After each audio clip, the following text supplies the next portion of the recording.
Today might be the easiest video that I've ever made because this show is just perfect. I'm Nick fucking...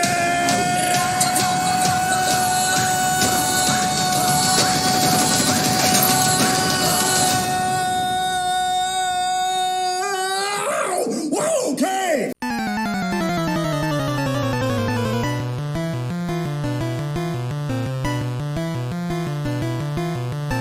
No! God, please, no! No! Welcome back to TornApart, and today we're back once again talking about superheroes. It feels like it's never gonna stop, right? The last few months has been superhero show after superhero show after superhero show non-stop. And to be honest, I'm having quite a lot of fun.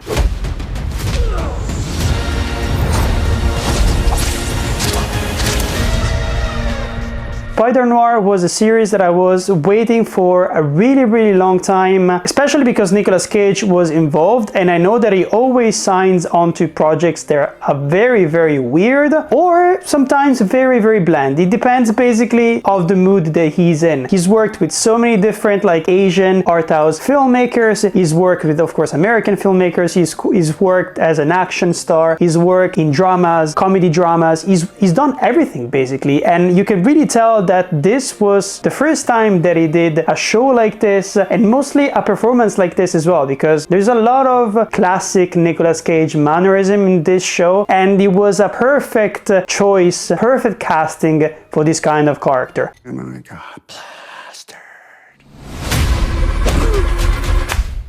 Let's give you a little bit of context in case you haven't seen it yet, and keep it as spoiler-free as possible, because to be honest, unless you've read these specific comics and unless you've seen the whole show, this is not really a show that is sold to you because of its incredible plot twists. It's more gonna be about the ambitious kind of creative styles. It's more about the tone. It's more about the fact that it's only 8 episodes, so if you have the time, why not? And it's also because it's a superhero show at the end of the day that is in black and white, and maybe not a lot of people are gonna be into that, but lucky for you there is an alternative, because Nicolas Cage actually suggested to make it and release it in color as well to attract the Gen Z apparently. And it was a really good choice, because a lot of people have been praising the black and white work, how deep the contrast is, and how much it doesn't look like a pastiche work of filmmaking, but it actually looks like a noir movie slash show. And they've been praising the color pots as well, because it's very vibrant and it's more colorful than a lot of other MCU stuff that we've been getting in the last few years at the end of the day. So honestly, it's one of the most talked about things on Twitter. It was a great marketing thing to do, because it's a fun as well, because you get to experience it twice, and it didn't really feel like a gimmick. Like do you remember Werewolf by Night, for example? The re-release of that film felt like a gimmick. The re-release of Deadpool as well, with the Christmas like edition, felt like a gimmick. This time around, both things apparently are incredibly good, because I've only watched the black and white part, so I can only testify for that part, and for the other like color part, I can only look at reviews and the reaction online. But for both of them to have something to add for the story, it's honestly quite astonishing from a creative perspective. So let's give you some context, right? What is this story about? Where is this character from at the end of the day? And we saw him last in the animated movie Into the Spider-Verse that came out, I think, in 2018, if I'm not mistaken. And this series is basically set in a shadowy, crime-ridden version of 1930s New York, and it follows Ben Reilly, who is a wiry private investigator who once protected the city as the masked vigilante known as the Spider. And years after hanging up the mask, Reilly is struggling with personal loss, regret, and a city that seems more corrupt than ever. First of all, I have to say that casting-wise, every single choice here makes a lot of sense. Brendan Gleeson as the villain of this show, incredible choice. The fact that they decided to cast Jun Li as the main femme fatale in the show is incredible as well, mostly because Asian female characters didn't really get their time to shine back in the days, in the 30s, in the 40s, and the 50s. I actually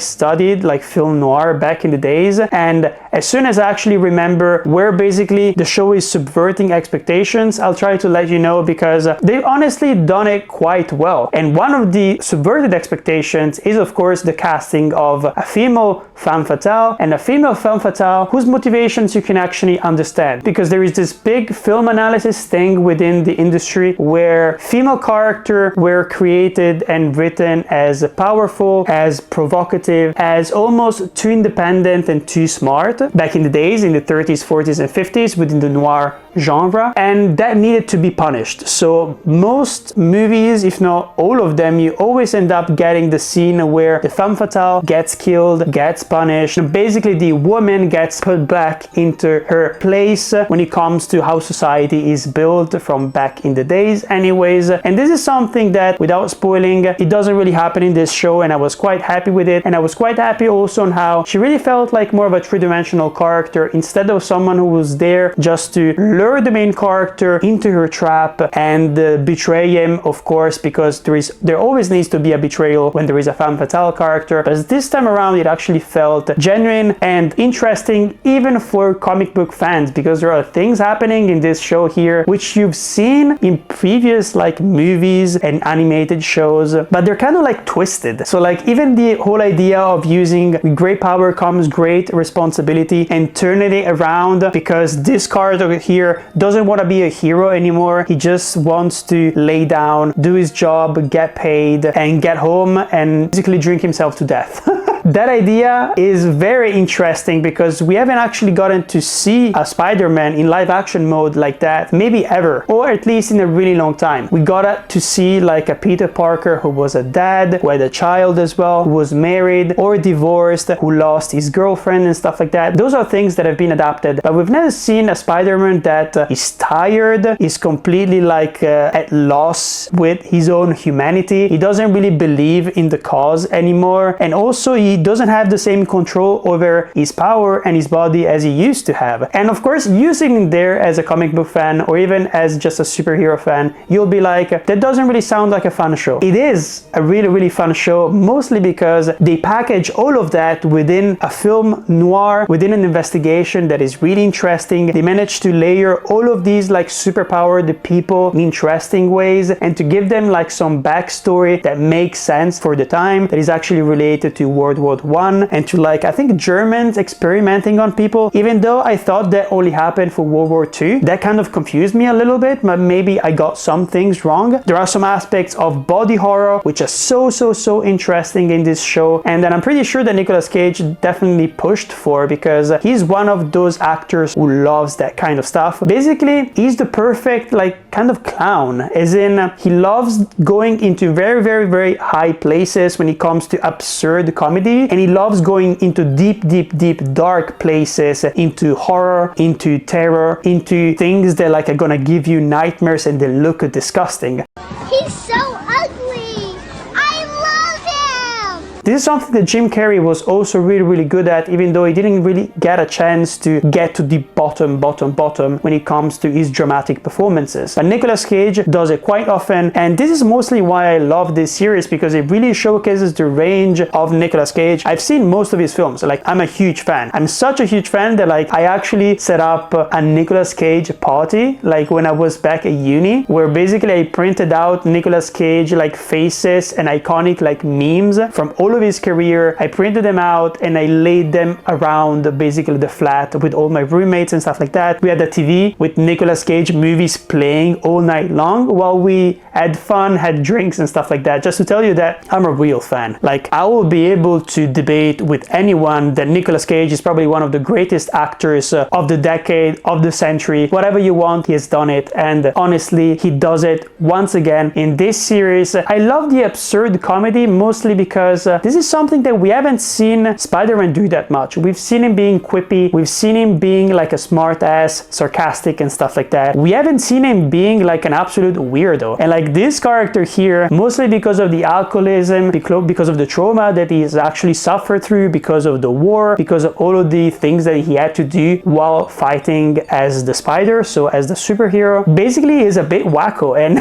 there are a lot of people around him being like, are you okay? This is why this series works, because even when it goes into like dark things, the alcoholism theme, for example, is something that appears very often in film noir, but it's not treated as a joke. It's a serious thing. Like, we've got this private investigator who's basically cursed. Like, there is no way that he's ever gonna be able to be happy, but he's given this mission of almost from God to do everything in his power to save this angelic like figure who turns out to be actually a femme fatale, and people steal money from him, and at the end of the day he ends up dying, or even in a worse place where he was before. And all of this is turned into sometimes comedy. There are some scenes, for example, where he's completely drunk and he starts like putting on the spider mask and fighting people like in the bar because he's upset for some reason or another.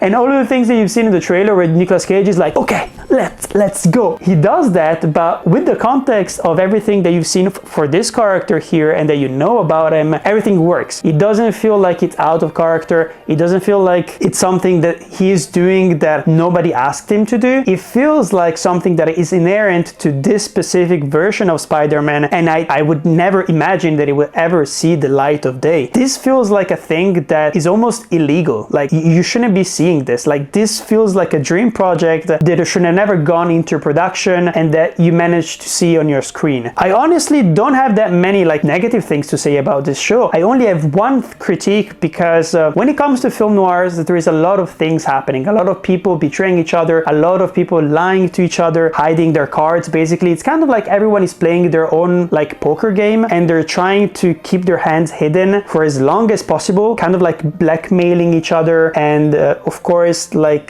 pretending that things aren't actually what they're supposed to be until the very last minute. And because of that, this is not a series that is worth binge watching. This is a series that should have come out week by week by week, because I wanted to actually go through that experience of theorizing things like, what does it mean? What is he gonna do after that? And how is he gonna come up with a solution? And how is he gonna come up with a good lie to get out of it, this specific like setting? But it doesn't happen because of that, because they've decided to release the entire show. And honestly, like, it felt really sad to have to watch it fast, because I wanted to make this review for you, because not a lot of people have been talking about it online. And honestly, I don't understand why, because Spider-Man is one of the most popular characters ever. So this is why I was like, I need to come here and tell you how fucking great it is. And if you can actually pace yourself and watch one episode per night or even more, it will be much better, trust me. Because honestly, there is so many things happening on screen. It's very dialogue led, like a lot of film noir. There is a lot of talking and a lot of beautiful like setting pieces and costume design. Honestly, this is a beautiful like show. And I actually heard that apparently the budget is around $400 million. I'm not honestly surprised, because this show looked incredible, with the contrast that I said before, with the grain as well, and with how everything is basically done to make the black and white look so iconic, like back in the days. It doesn't really feel like they just put a filter on it and they wanted to drop it as fast as possible. I was actually quite shocked when I found out that the showrunner of this show, whose name is Oren Uziel, he hasn't really done that many things. He's worked as a co-producer, as a co-writer for a lot of different things. The only thing that is actually worth mentioning is probably 22 Jump Street. He's co-written that movie, which was of course really good, but he's also worked on things like Lost City or even like Cloverfield Paradox, but none of those things actually have a very strong style. So this is where I'm like, what happened to you? As in, like, maybe it's that thing where like when you're surrounded by the perfect people, they manage to get the artist out and you create something incredible together. Because this show is insane. Even the music, like the title song is so catchy, so beautiful. The editing is perfect. It immediately gets you into the frame of that specific time. And of course, you've got so many different references. This show is so incredibly like smart when it comes to what characters they're gonna use, which superpowers they're gonna use as well. And they look so good as well. Things that you've seen, for example, with Electro, or even like Sandman. These are things that appear in the trailer. They're not really like spoilers, by the way. They look so good in black and white, and I'm so happy that I've been able to like experience that, because it's something that I would never have imagined for Spider-Man as a character, because it's something that is more like related to Batman, of course, well, to DC Comics stuff in general. Like I could imagine a black and white version of Watchmen, for example, but I could never imagine a black and white version of Spider-Man. It's so weird when you think about it, but it works so well. So many different links to like the Daily Bugle, so many different characters that you've heard before, but they're like parallel version of those characters. Like they're gonna act like you expect them to, and then they're gonna do a little switch and be like, oh, this is not the character that I've seen before in other things. So it's so enjoyable to do that, even as a Spider-Man fan. And for random people out there, like honestly, this is probably the most beautiful superhero show I've seen in a really long time. Honestly, if you compare this show to like things like Wonder Man feels like streaming era slot. Like it was good, of course, but it was literally like bottom of line, as in it's satisfying, it's not that exciting, it doesn't look that good, and you compare it to this is actual art.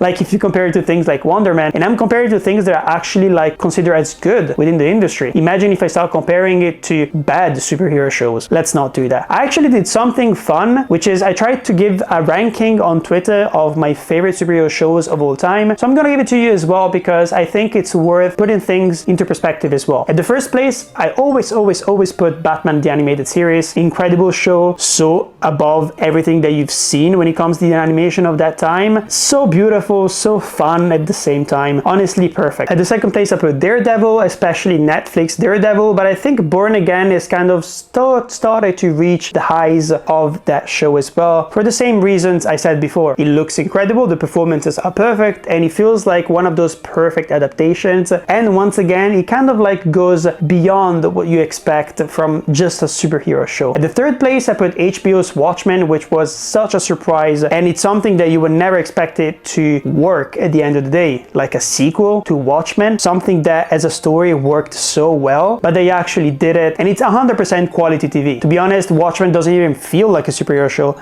That's how good it is. Then at number 4, I put actually Spider Noir, because to be honest, it's incredibly memorable, and for all the reasons I said before, it makes sense. And after Spider Noir, I decided to put Doom Patrol, because I think it's one of the weirdest superhero shows you've ever seen. If you haven't seen it, I really recommend it. It's really fun, it's really fucked up, and it's probably like the thing that you imagine as a child when you think about superheroes. Like what happens when you have a weird superpower? What happens when you're a loser and you have to act like a superhero? So like it answers all of those questions, a lot of lore, it's incredibly fun, really recommend it. There are so many more, of course, but these are the ones that ticked all the boxes. The stylistic boxes, the comic book adaptation boxes, the performances, the soundtrack, everything basically. But that was basically it. I'm not gonna spoil anything else about this movie. Maybe I'm gonna end on just Nicolas Cage being incredible as well. There are so many movements and weird things that he does with his hands, which makes sense because he's kind of trying to showcase the movements of like a spider, like those kind of like incredibly still, and all of a sudden you move very fast. So even though it looks funny, it makes a lot of sense because it turns Spider-Man into like a classic like universal monster, which is a really new interpretation and thing that I've never seen before in animated form or even as a live action thing as well. Okay, I love you. Bye-bye.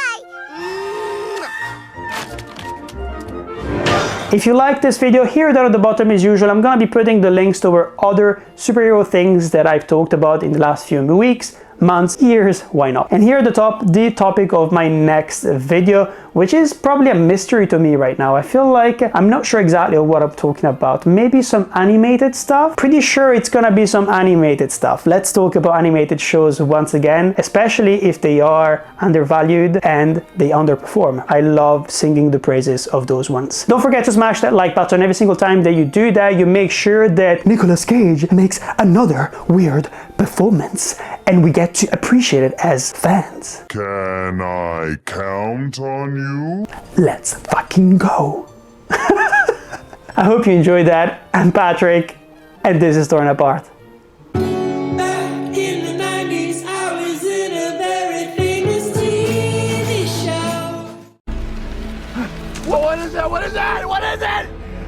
Oh, no, not the beast! Not the beast! Ah! Oh, my eyes! My eyes! Ah!